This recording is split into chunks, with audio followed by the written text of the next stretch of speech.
Top quality और consistent performance के लिए सिर्फ सिल्वर पंप। टॉप क्वालिटी और कंसिस्टेंट परफॉर्मेंस के लिए सिर्फ सिल्वर पंप, नाम याद रखना। पाकिस्तानकडून जम्मू, पठाणकोट, श्रीनगर, रावलपिंडी एअरबेसवर फतेह मिसाईलद्वारे हल्ला करण्यात आला आहे, परंतु तो हल्ला भारताने उधळून लावला। तसेच पाकिस्तान नागरी वस्तीवरही हल्ले करतोय। फतेह मिसाईल ही जी आहे एक लेटेस्ट प्रकारची मिसाईल त्या ठिकाणी मानली जाते आणि याच्या माध्यमातून भारताच्या हवाई हद्दीमध्ये घुसून नेमके मिलिटरी टार्गेट्सला त्याचबरोबर नागरी वस्त्यांना टार्गेट करण्याचा प्रयत्न पाकिस्तान हा वेळोवेळी करतोय।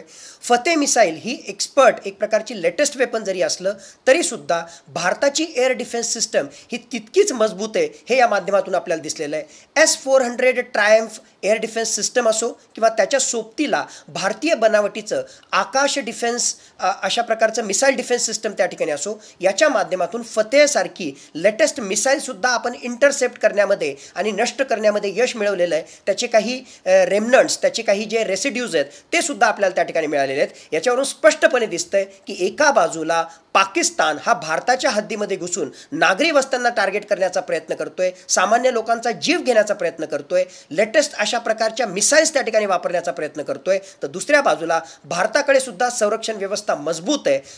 फतेहसारखं लेटेस्ट मिसाईल जरी त्या ठिकाणी त्यांच्याकडे असलं तरी सुद्धा आपल्या एअर डिफेन्स सिस्टमनं त्याचा पूर्णपणे बंदोबस्त केलेला आहे आणि याच्या माध्यमातून भारतीय लोकांचे जीव वाचवलेले हेच या माध्यमातून आपल्या समोर त्या ठिकाणी येते। दुसरा प्रश्न असा आहे की पाकिस्तानने NCAची बैठक बोलावली आहे, न्यूक्लिअर हल्ल्याची पाकिस्तान तयारी करत आहे का? NCA म्हणजेच न्यूक्लिअर कमांड ऑथॉरिटी ही अत्यंत महत्त्वाची संस्था असते जी एक प्रकारे अण्वस्त्रांचा वापर केव्हा कसा करायचा याच्या प्रिपेअर्डनेसविषयीचे महत्त्वाचे निर्णय घेत असते।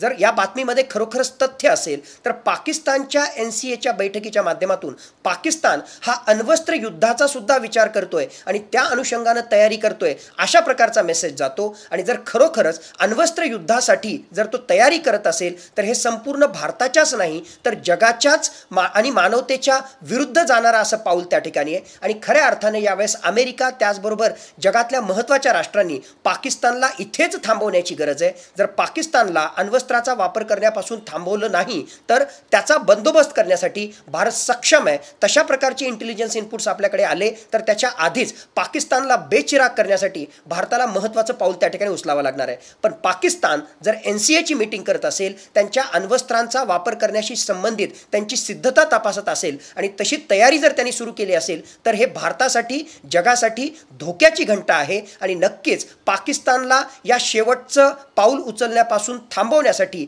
अमेरिकेनं खऱ्या अर्थानं पुढाकार घेण्याची आजघडीला गरज निर्माण झालेली आहे। सर, भारत पाकिस्तानमध्ये हल्ले प्रतिहल्ले सुरूच आहेत, परंतु भारतातील स्लीपर सेल असेल किंवा अतिरेकी भारतामध्ये आगळी घडून आणू शकतात का?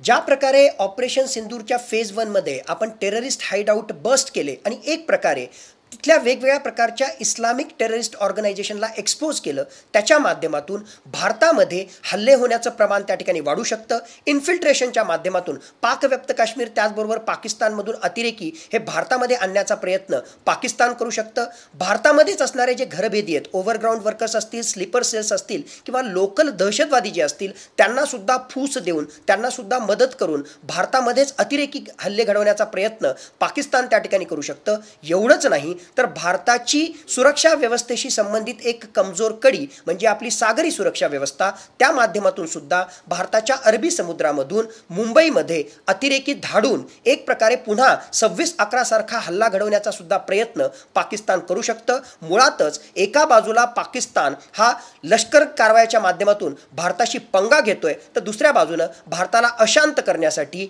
भारतामध्ये इंटरनल डिस्टर्बन्सेस करण्यासाठी अतिरेकी हल्ल्यांच्या माध्यमातून सुद्धा पाकिस्तान तयारी करतोय अशा प्रकारचे सुद्धा इंटेलिजन्स इनपुट्स आपल्या समोर आलेले आपल्याला दिसत आहेत। सर, पाकिस्तानच्या कुरापती सारख्या सुरू आहेत, तुम्हाला काय वाटतं किती दिवसात पाकिस्तान गुडघेडी टेकवेल? खरं म्हटलं तर पाकिस्तानचं कन्व्हेन्शनल वॉरफेअर म्हणजेच पारंपरिक युद्धासाठीची जर तयारी आपण त्या ठिकाणी पाहिली तर 4 ते 7 दिवसापेक्षा जास्त काळ टिकेल एवढा शस्त्रास्त्राचा साठा त्याच्याकडे नाही आहे जर तो फुल फ्लेज वॉरमध्ये त्या ठिकाणी गुंतला तर। पण ज्यावेळेस चायनासारखं राष्ट्र त्याला शस्त्रास्त्रांच्या पॉईंट ऑफ व्ह्यूने, त्याचबरोबर तुर्की आहे आणि इराणसारखं राष्ट्र ड्रोन्सच्या पॉईंट ऑफ व्ह्यूने मदत करतं, त्यावेळेस पाकिस्तान हा आणखीन काही काळ जे आहे हे युद्ध लांबवू शकतो। पण काही दिवसांच्या पलीकडे पाकिस्तान नक्कीच हे युद्ध त्या ठिकाणी लांबवू शकणार नाही. खरा मुद्दा फक्त एवढाच आहे की भारतानं जी भूमिका घेतलेली आहे की आमचा लढा हा दहशतवादाविरुद्ध आहे, प्रत्यक्ष पाकिस्तान विरुद्ध नाही. आणि त्याहून महत्त्वाचं, पाकिस्तानचं लष्कर ज्या प्रकारे भारताविरुद्ध कारवाई करते त्याला रिस्पॉन्स करण्यासाठी भारतानं रेसिप्रोकल आणि रिस्ट्रेंट नॉन एस्केलेटरी नेचर, म्हणजेच आम्हाला हे युद्ध वाढवायचं नाही, पाकिस्तान ज्या प्रकारचा रिस्पॉन्ड करेल त्याच प्रकारे जे आहे आम्ही सुद्धा त्याला रिस्पॉन्ड करू, अशा प्रकारची भूमिका घेतल्यामुळे पाकिस्ताननं जर मिसाईल हल्ला केला तर आम्ही सुद्धा मिसाईल हल्ला करतोय, पाकिस्ताननं जर आमच्या मिलिटरी टार्गेट्सवर हल्ला केला तर आम्ही सुद्धा पाकिस्तानच्या मिलिटरी टार्गेट्सवर हल्ला करतोय, अशा प्रकारची रिस्ट्रिक्टेड भूमिका घेतल्यामुळेच आणि एक प्रकारे युद्ध वाढू नये अशा प्रकारची रिस्पॉन्सिबल भूमिका घेतल्यामुळेच मागच्या 1-2 दिवसामध्ये पाकिस्तान भारतावर कुरघोडी करण्याच्या प्रयत्नात जे आहे एक एक स्टेप पुढे जातोय असं आपल्याला दिसतंय. पण जर भारतानं ऑल आउट वॉर त्या ठिकाणी ठरवलं तर नक्कीच 4 ते 7 दिवसाच्या पलीकडे सुद्धा पाकिस्तान टिकणार नाही. हे तेवढंच सत्य आहे, कारण त्यांच्याजवळ तेवढे शस्त्रास्त्र नाही. भारताच्या सामरिक सामर्थ्यासमोर पाकिस्तान कुठेच टिकणार नाही, हे सत्य आहे. पण भारत रिस्पॉन्सिबल नेशन असण्याचा, भारत एक प्रकारे जे आहे जागतिक समुदायाचा आणि एकूणच मानवतेचा विचार करून हा संघर्ष त्या ठिकाणी करतोय आणि याचाच नेमका गैरफायदा पाकिस्तान घेतोय. ऑल आउट वॉर झालं तर 4 ते 7 दिवसाच्या पलीकडे पाकिस्तान टिकू शकणार नाही, हे सुद्धा तेवढंच सत्य आहे. तुमचा पेपर घ्यायचा का? काल एक कव्हर झालं ते घेतले का? एक फतेचं करायचं का? मी त्याच्यात कव्हर केलं नाही. एक फतेचं घेऊ आपण, म्हणजे मी फतेविषयी बोललोच नाही, ते जनरलाइज याच्यात हे केलं. हां हां हां करू. अच्छा विचारता का? करू.